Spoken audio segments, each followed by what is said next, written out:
رانا صاحب ایک سوال ہے کہ ہم یہ دیکھ رہے ہیں کہ گلگت بلتستان میں یہ ہوتا ہے کہ جس پارٹی کی اسلام آباد میں حکومت ہوتی ہے اسی کی وہاں پہ حکومت بنتی ہے.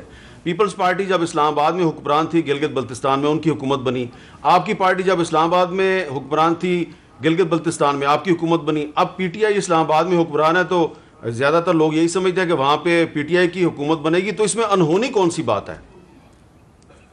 نہیں، اس میں انہونی تو بالکل کوئی نہیں ہے، لیکن جو بات فواد چودھری نے کی ہے یا آپ جو بات کر رہے ہیں اٹ مینس کہ جو حکومت پاکستان میں ہوتی ہے وہ پھر الیکشن پہ اثر انداز ہوتی ہے. بالکل بالکل. اگر وہ گزرے کل میں ہوتی رہی ہے تو پھر آج آپ اس کو ڈینائی نہیں کر سکتے. آپ بھی پھر کہیں کہ آج بھی وہ پھر اثر انداز ہوگی. تو اس کا پھر حل وہی ہے نا جو نومبر کو جو الیکشن ہو رہے ہیں ہاں جو ہو رہے ہیں تو ان کے اوپر پھر اثر انداز ہوگی. جی فواد صاحب آپ کچھ کہنا چاہ رہے تھے. رانا صاحب کی جو بات ہے نا اس سے کیا ظاہر ہوتا ہے؟ اس سے ظاہر ہوتا ہے کہ سیاسی جماعتوں کی اوقات نہیں ہے، انڈیویجولز جو ہیں وہ پاکستان میں مضبوط ہیں.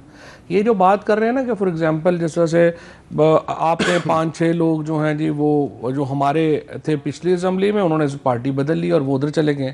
اس کا مطلب کیا ہے؟ اس کا مطلب یہ ہے کہ رانا صاحب ایڈمٹ کر رہے ہیں کہ P M L N is a party کی کوئی حیثیت نہیں ہے. وہ جو لوگ تھے ان کی وجہ سے حیثیت تھی. جنوبی پنجاب صوبہ محاذ بن گیا، وہ لوگ تگڑے تھے، وہ چلے گئے، واللہ ہم فارغ ہو گئے. تو یہ پاکستان کی جو سیاست کیونکہ 2013 کے الیکشن میں بھی ان کو پی ایم ایل این میں کسی طریقے سے لایا گیا تھے نا، سارے آزاد تھے نا اس وقت. پنجاب میں گورنمنٹ بن سکتی تھی بتائیے پی ایم ایل این کی اگر وہ آزاد نہ ہوتے. پرابلم کیا ہے؟ ہم اپنے لیے بڑے اچھے وکیل ہیں، دوسروں کے لیے بہت برے جج ہیں. سیاسی جماعتوں میں سیاستدانوں کا فیلئر کیا ہے؟ فیلئر یہ ہے کہ میرٹ بیسڈ پولیٹیکل پارٹیز تو بناتے نہیں ہیں.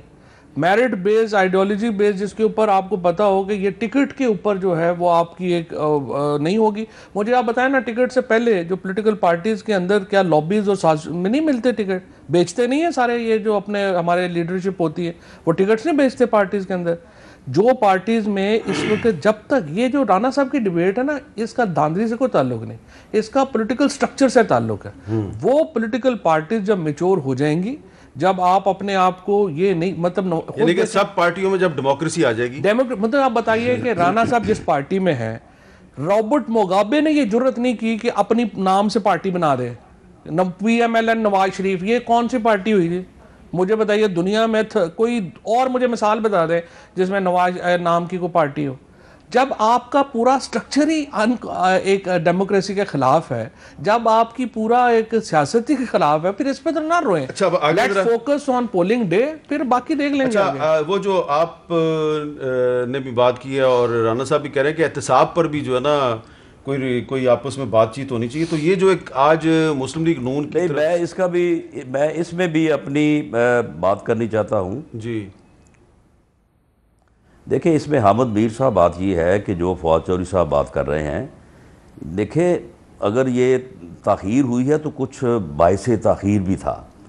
سیاسی جماعتوں کو اور پولیٹیکل لیڈرشپ کو جس طرح سے جو ہے وہ یہاں پہ جن حالات سے گزارا جاتا ہے یا جس طرح کی وکٹیمائزیشن جو ہے وہ کی جاتی ہے، اس وجہ سے پھر جو ہے وہ سیاسی قد کاٹ جو ہے وہ بڑھ جاتا ہے اور وہ پارٹی سے بڑا ہو جاتا ہے.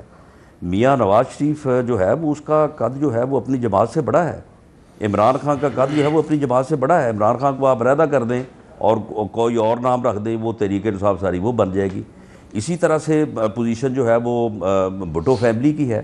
تو معاملہ یہ ہے کہ وہ قوتیں جو غیر سیاسی مداخلت کرتی ہیں، جو سیاسی جماعتوں کو اپنی مرضی سے ریگولیٹ کرنے کی کوشش کرتی ہیں اور جو معاملات کو غیر فطری اور غیر روایتی اور غیر سیاسی طریقوں سے مینج کرنے کی کوشش کرتی ہیں، اس کشمکش میں جو ہے یہ صورتحال جو ہے وہ پیدا ہوتی ہے. اچھا، بنیادی طور پہ جو ہے وہ سیاسی جماعتوں کو یہ بات طے کرنا ہوگی کہ یہ مداخلتیں جو ہے ان کو ختم کیا جائے، اور اگر یہ چیزیں ختم ہو جائیں تو اگلے آنے والے 1 یا 2 الیکشن میں لیکن یہ سیاسی جماعتیں جو ہیں اگر نواز شریف کا قد پارٹی سے بڑا ہے، اگر عمران خان کا قد پارٹی سے بڑا ہے، تو کیا پرابلم ہے؟ پارٹی کے اندر ڈیموکریسی لے آئیں، آپ ووٹ لے کے اپنی پارٹی کے صدر بنے. آپ نے نامینیشن کے ذریعے ضرور پارٹی کی عہدوں پہ قبضے کرنے ہیں.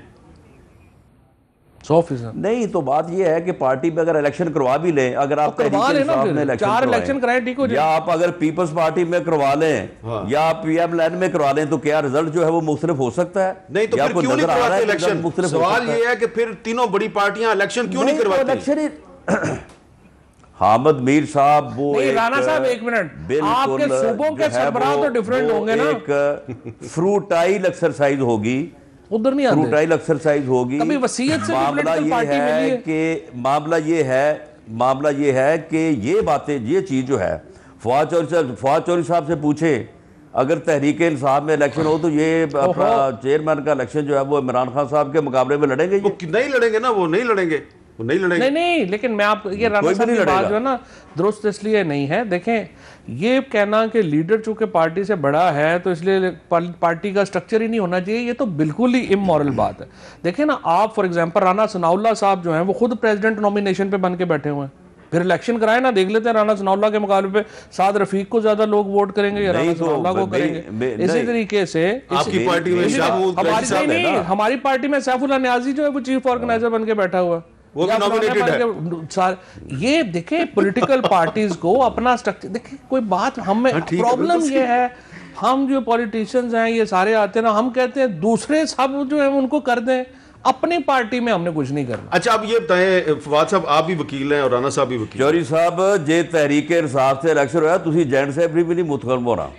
چلو ٹھیک ہے رانا صاحب,